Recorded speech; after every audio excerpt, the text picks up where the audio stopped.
Hello friends, yes Ashwini. Today we are going to start with the lesson number 1 of cbse, that is chemical reactions and equations, class 10 science. So friends, we know that there are various type of changes that occurs in our everyday life. So those changes are classified as a physical change and chemical change. So, what's the difference between this physical change and chemical change? When a substance undergoes a physical change, its composition remains the same despite its molecules have been arranged. For example, we can consider that this physical change is a temporary type of change, means it basically considers the change in the properties like shape, size, that is, we can say only the change in physical properties is observed. It involves less amount of energy. For example, if we consider freezing of water, melting of wax, boiling of water, etc. So these changes which do not involve the production of energy, which do not involve the production of any new substance, such type of change is termed as a physical change, which is a reversible change. But chemical change means what? It is a type of change which involves the formation of new substances mostly. This chemical change is a permanent change. It can change physical as well as chemical properties of a substance, where absorption of heat or energy, we can say absorption or evolution of energy takes place. For example, if we consider the digestion of food, burning of coal, rusting of some metal or metallic articles around us, so this is nothing but a chemical change which is always accompanied by formation of more than one or at least one new substance. So here we are going to study about the chemical reactions, chemical equations, types of chemical equations, how to balance those equations, types of chemical reactions in these lessons. So let's begin with our lesson. Here in this lesson we are going to study the first activity. Now the first activity includes the burning of a magnesium ribbon. Now see, whenever we are burning any substance, any metal, any element, so exactly what we are doing, that we are reacting that particular element or substance with the oxygen. Now see, here we are going to consider the burning of magnesium ribbon. Now the burning of magnesium in the air, what happens, that the in air is a mixture of gases. It contains oxygen, it contains nitrogen, it contains carbon dioxide and many other gases. So here the burning of magnesium is taking place because of the presence of oxygen gas in the air, because oxygen is the only gas that supports the burning process. So this burning of magnesium is taking place because of the presence of oxygen contained in the atmosphere, and the burning process forms a new white ash like substance, and that substance is called as magnesium oxide. We are burning magnesium means exactly what we are doing, that we are reacting the magnesium element with the oxygen element that is present in the air. So when the reaction between this magnesium and oxygen takes place, a chemical change occurs, a chemical reaction takes place which forms a new product, that is magnesium oxide, that is MgO. Now see, before burning the magnesium ribbon in air, we should clean the magnesium ribbon by rubbing it with sandpaper. Now why to rub that magnesium ribbon with a sandpaper? In order to remove the protective layer of basic magnesium carbonate from the surface of magnesium ribbon, we should rub it with a sandpaper, because magnesium ribbon may have a lot of deposition of impurities and a reaction cannot take place immediately. So it's better to remove the layer of impurities which is present in the form of basic carbonate over the magnesium. So when magnesium get rid of that impurity, we can hold magnesium ribbon with the help of pair of tongues. So actually what you observe over here, when you hold a magnesium ribbon with the pair of tongues over a Bunsen burner flame, you will notice a white dazzling flame of magnesium, and this flame burns continuously, and then it forms a white powder like substance which is ash of magnesium, and it is called as a magnesium oxide. If you sprinkle few drops of water over that magnesium oxide, magnesium hydroxide will form. So here what happens, that magnesium and oxygen are taking part in a reaction. They are reacting with each other to form a new substance. New substance formed is a magnesium oxide. So here newly formed substance is magnesium oxide, and the substances which participated in the reactions are magnesium and oxygen to produce a chemical reaction. Also, there are many different characteristics of chemical reactions. Some of the we can say that chemical reaction has taken place because of the evolution of gas, because of the change in color, because of the change in state of substance. So here first of all we will consider one of the characteristics of chemical reaction, that is evolution of gas. Now for this evolution of gas, we are going to consider zinc granules. In the figure you can see a bottle filled with zinc granules, and how that granules appear. Granules are small crystalline shaped structure we can see, or the metal which is present in the granular form. Also in this reaction you can take dilute sulfuric acid, or even you can take dilute hydrochloric acid, because both of the acids are strong. So you can consider any of the acid, either sulfuric acid, or even you can consider the hydrochloric acid. So here in this experiment what we have to do, we have to take one test tube. In that test tube take 1 to 2 granules of zinc. On the granules of zinc in test tube pour few ml of sulfuric acid solution or few ml of hydrochloric acid solution. So what you will notice when you pour sulfuric acid or hydrochloric acid solution over zinc granules in test tube, you will notice the bubbles are arising out of it. So the speed of these bubbles gets on increasing, and you will see a white colored gas that is given out. This white colored gas which is given out is nothing but it is a hydrogen gas. Means when you take zinc with sulfuric acid, or when you take zinc with hydrochloric acid, actually what happens, that zinc starts to react with hydrochloric acid solution or sulfuric acid solution to produce a gas hydrogen.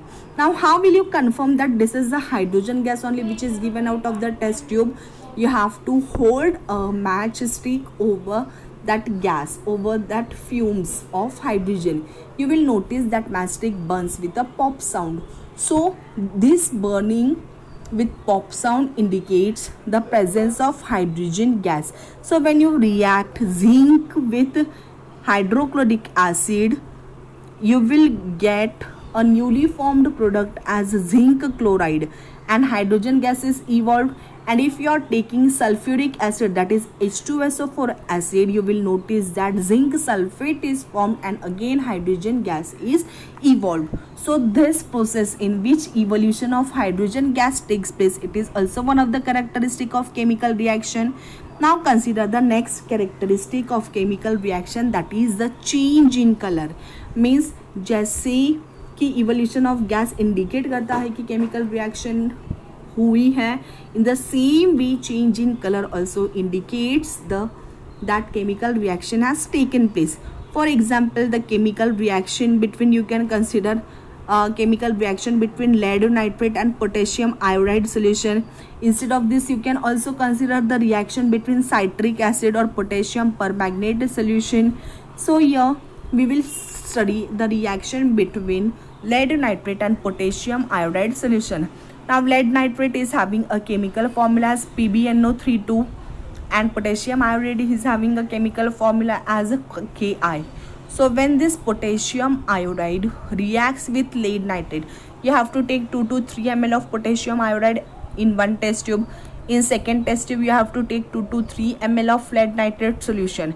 Then what you have to do, you have to take both this solution in aqueous form. Aqueous form means what? In presence of water.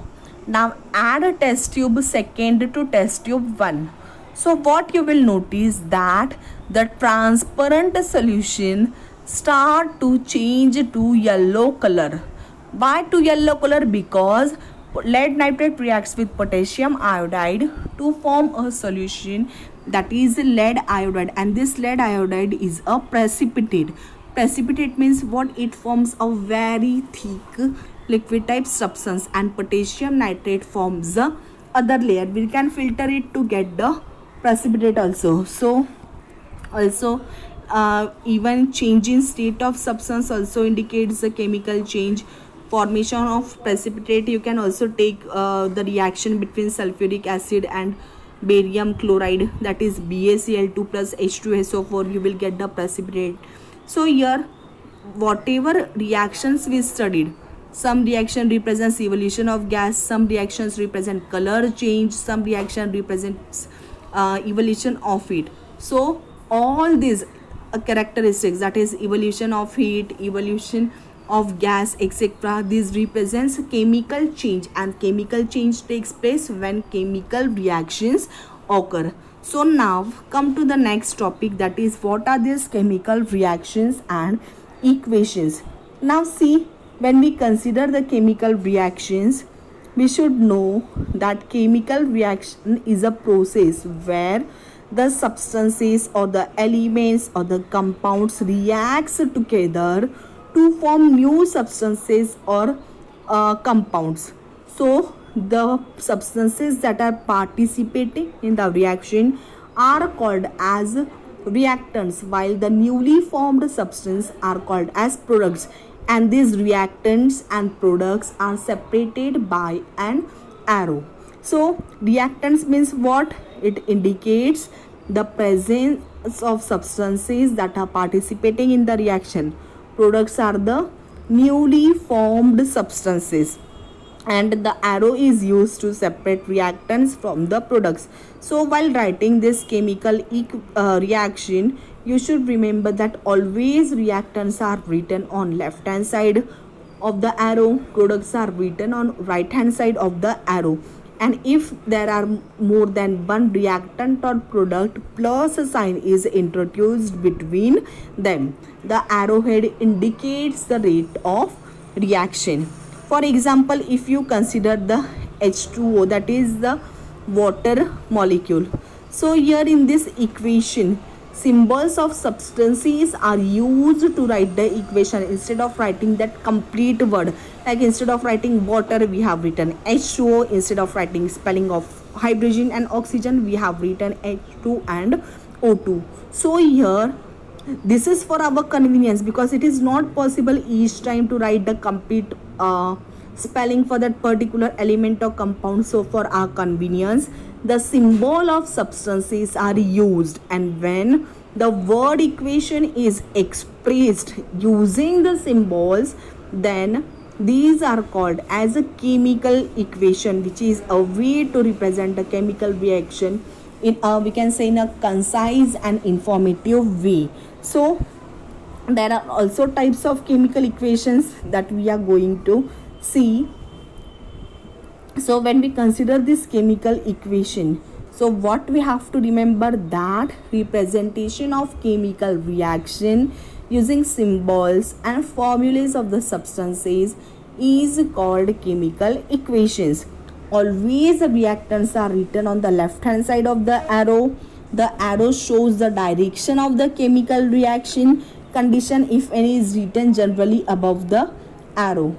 And always newly formed substances that are products are written on the right hand side of the arrow. Now here twice H2O, it is a reactant, so it is written on the left of the arrow.